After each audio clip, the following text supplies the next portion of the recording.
A Catalunya paguem l'impost sobre la renda de les persones físiques en el tema autonòmic més elevat del conjunt d'Espanya.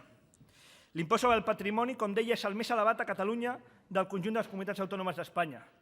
Des que el senyor Mas és president de la Generalitat de Catalunya, l'impost sobre transmissions patrimonials s'ha incrementat un 25% i l'impost d'actes jurídics documentats s'ha incrementat un 20% des que el senyor Artur Mas és president de la Generalitat. En els últims 5 anys, en què el senyor Mas és president de la Generalitat, entre augment de taxes i creació de noves taxes i augment d'impostos i creació de nous impostos, el senyor Mas ha incrementat els impostos i les taxes més de 100 vegades a Catalunya des que és president de la Generalitat de Catalunya. Un balanç negre, senyors i senyors diputats, per les butxaques dels contribuents catalans. Vostès, la majoria separatista, Esquerra Republicana i Convergència i Unió, és una llosa pels contribuents catalans.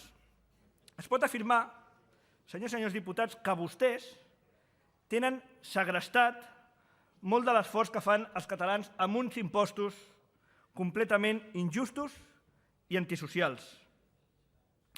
Sap el senyor Mas-Colell, que per cert, tot i que es parla d'una llei que és com les rebaixa l'impost de les rendes de les persones físiques, no està present, sap el senyor Mas-Colell l'esforç, les hores de treball que es necessiten per aconseguir recaptar 37.000 milions d'euros, que és el pressupost de la Generalitat de Catalunya?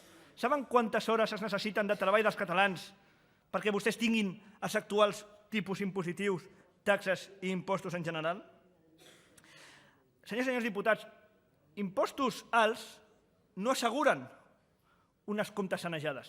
I la demostració és Catalunya, on tenim els impostos autonòmics més elevats del conjunt d'Espanya, però en canvi tenim també el deute més alt de totes les comunitats i un dèficit públic que s'incompleix cada any i que és més elevat, per exemple, aquest any 2015 serà més elevat respecte a l'any 2014. Senyores i senyors diputats, ha posat el govern de la Generalitat de Catalunya els impostos més alts de tota Espanya, autonòmics, per gastar més en sanitat i educació? No. La Generalitat de Catalunya és la que menys gasta, només per davant d'Andalusia, en sanitat i també està a la cua en educació. La Generalitat de Catalunya té el pressupost més elevat del conjunt de comunitats autònomes d'Espanya. Els catalans paguen els impostos autonòmics més alts de tota Espanya, però en canvi la Generalitat té la despesa, està a la cua en despesa sanitària i en despesa en matèria d'educació. Llavors, jo pregunto, si no és per sanitat ni per educació que es tenen els impostos més elevats del conjunt d'Espanya, en termes autonòmics, per què es paguen aquests impostos tan elevats?